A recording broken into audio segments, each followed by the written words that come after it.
Welcome back with our guest today, Randy Stein. And Randy, we were just welcoming you to the area. You've only been here, we thought, 7-8 months. Came from South Florida, and you were saying how much you really enjoyed the experience that you're having here. Well, I really enjoyed coming in the summertime, too, first, because there you can actually see all the wonderful opportunities that the community has and the lakes and everything. It's just beautiful. I was a little wondering how I was going to take the winter, so I was really thankful that that we had a mild one, because you don't see snow in Florida, you know, unless you're up north. No. And we've had 1 day of snow here this winter, so it's been... Hey, it's fine for me, you know. I'll take that going forward. We've had constant spring just about all winter, so... I don't know what that's going to mean this summer and this spring, other than a whole lot of bugs. So you make it that may be similar to Florida by the time. Well, yeah, we're used to that. It's not in Florida. It's much more muggier, you know. But those no-see-ums come after you. Right. They're like mosquitoes for here. But well, I lived abroad in very, very hot climates before, so you know, I'm used to that too as well. Yeah. Well. And we get some pretty warm days around here in the summertime. We get into you the had some 115s and 116s when I was here. Pretty hot days. So, well, talk to us some more about patient financial services and what's another program that we talked about a little earlier that we want to share with our folks today.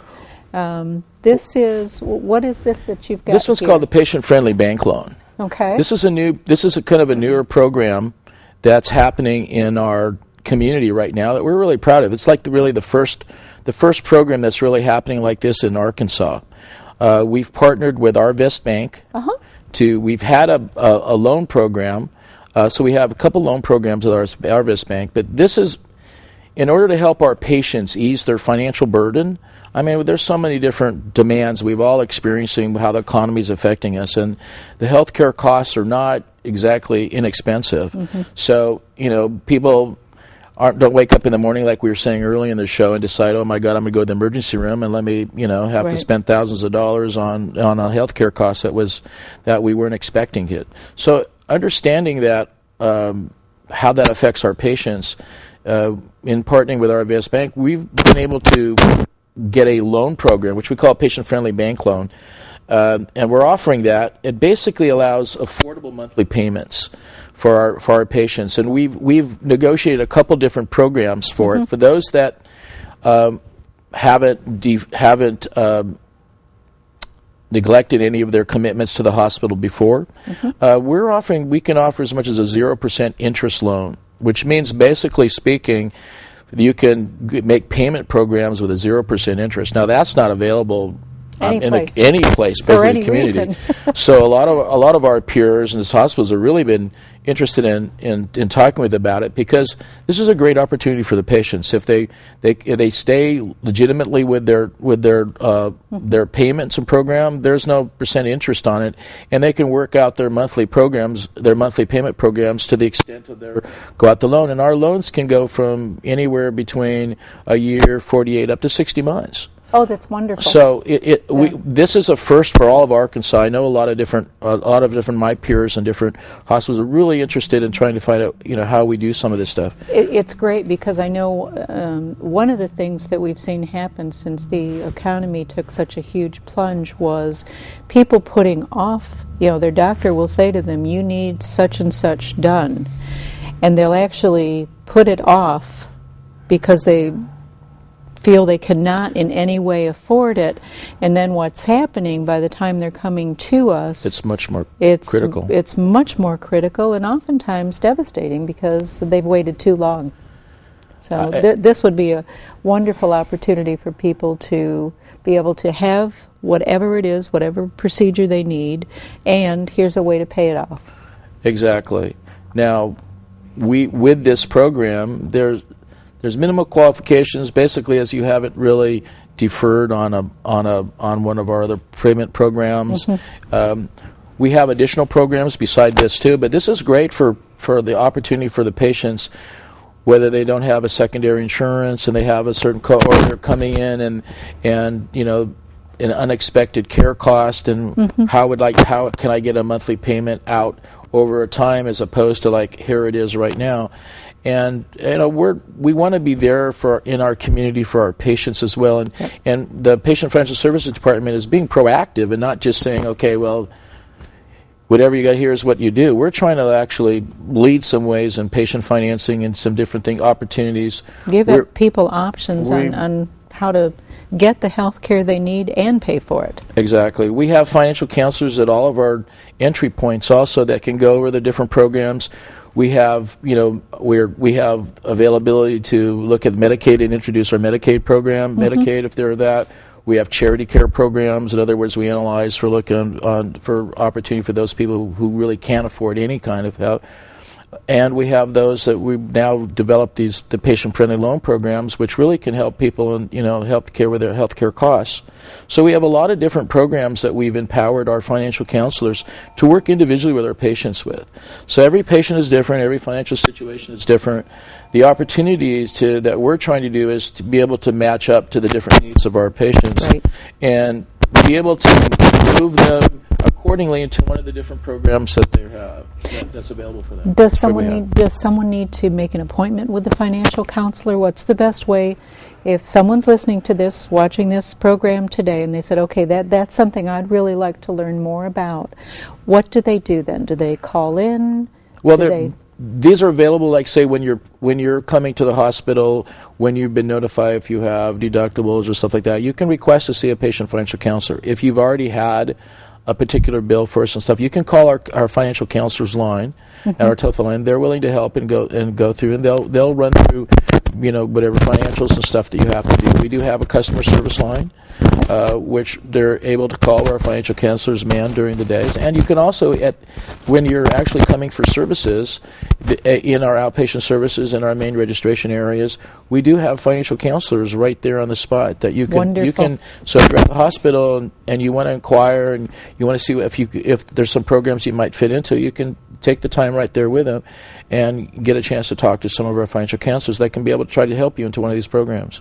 That's wonderful, Randy. We're trying to, hopefully that we're, I love the fact, proactive, getting programs set up that are there to help the community. I mean, this is a wonderful community. I know you found that out in the short time that you've been here. And they're a very generous community, they're a very giving community, and the hospital is there for all of the folks that live in this area, and this is a great way to be able to help those that are struggling right now financially. Correct. I mean, we see how the hospital is leading the way in a lot of the clinical stuff, so we have to catch up too. We're on the financial side. We're trying to also not just be, sit back and say, okay, here's how we did it 10 years ago, but here's what we can do to be proactive in our community to help from our perspectives and being able to help our patients and being able to match up and meet their financial obligations to the hospital in a way that's actually befitting what the hospital should be trying to do for our community. Right. Right, it makes it very palatable, and it absolutely is, as you said, it's just partnering well with the community and what their needs are. So we're fortunate also. We've just the financial counselors that we've had and our patient registrars are trained also to be sensitive to the different needs of the patients and say not every patient wants to communicate their particular financial situation, but if we can be there to assist and help, that's what we want to do. Right. And so we're manning with that idea in mind, and people can call. We're there in the different registration areas when they're there. So the opportunity is there for the individual if he wants to take to it. And you run it's just such a well-run area. We've got our volunteers that are there that take people to wherever they're going in the hospital after they're done with their admission process. We always call them our yellow shirt army, and they do an awesome job in getting folks wherever they need to go through the hospital, especially right now. If anyone's been to the hospital recently, in the not-too-distant future, we'll be opening our Baxter Regional Breast Imaging Center. We talked about that before on the show, which was going to impact you even more once we open that.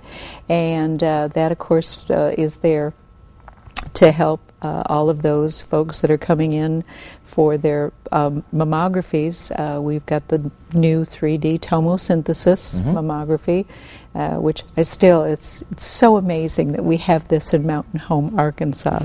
There are less than 100 throughout the country, so we're right in there with all the big guys. We're seeing people coming from our scheduling areas and stuff. We're seeing people coming from all parts of, not just locally, from all parts of Arkansas and Missouri, coming down to it. Yeah. We're also going to be opening in that same, as the Women's Center opens up, that we're also going to be having our own registration booths there too. So we're going to be taking patients right there. At the Breast Imaging Center. So hopefully that we'll be able to deal very closely with those patients that are coming in. That's another great proactive approach. We know that the volume's coming, and you're already ready for it. So you've already got at least 2 admission folks that are going to be there. That'll be there. Yeah. Now I don't know if we're going to need 10 or 11 if we're going to keep increasing our volume up there. This remains to be seen. We're not real sure yet, but we're just glad our patients in the community are embracing this. It's a great opportunity for them as well to be able to, especially our female patients, to be able to, take advantage of the new services that are just really not hardly available at all in Arkansas. No. Not at all. No. And with the 3D tomosynthesis, not even available in a lot of large cities, any place in the country. And we've already got the word out. We are waiting for our new mobile mammography unit to be completed. They're building that. That will also have the 3D tomosynthesis mammography on it. And this is so exciting. We believe that will be the only one in the world. We've been told by our representatives that create the technology that we're the only ones that have this on a mobile mammography unit. So we're still kind of checking that out, making sure we're the only one. But to be able to go into our rural areas, and I've personally talked with at least 3 different women that this particular technology has saved their lives. Fantastic. Yeah. That had they gone with a regular mammography with the old style, it would not have been seen. The cancer that they had would not have been seen until about maybe 5 years down the road, and then who knows what would have happened at that time, because early detection, of course, is the key. So here we can see a really good blend of what the hospital is made of. The first part is the clinical care that we give. Our departments are sort of like in the back scene. We're the people that are registering in. We're the people that are taking your information.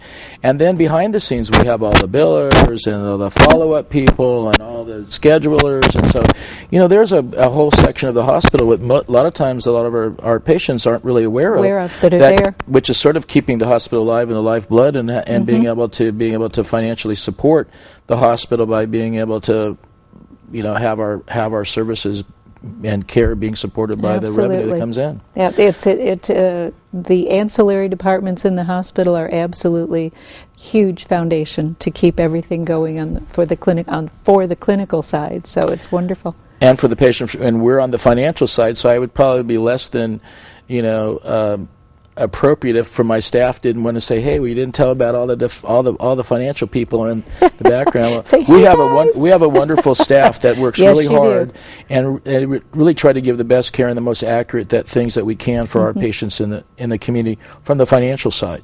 So we not only have the care side, but we're also recognized on the financial side for being able to not only be proactive in our things we're offering to our community, but also be accurate as much as we can in our billing and our correspondences and being able to handle the patient. So we're very proud of the services that our departments also render for the hospital and their patients as well.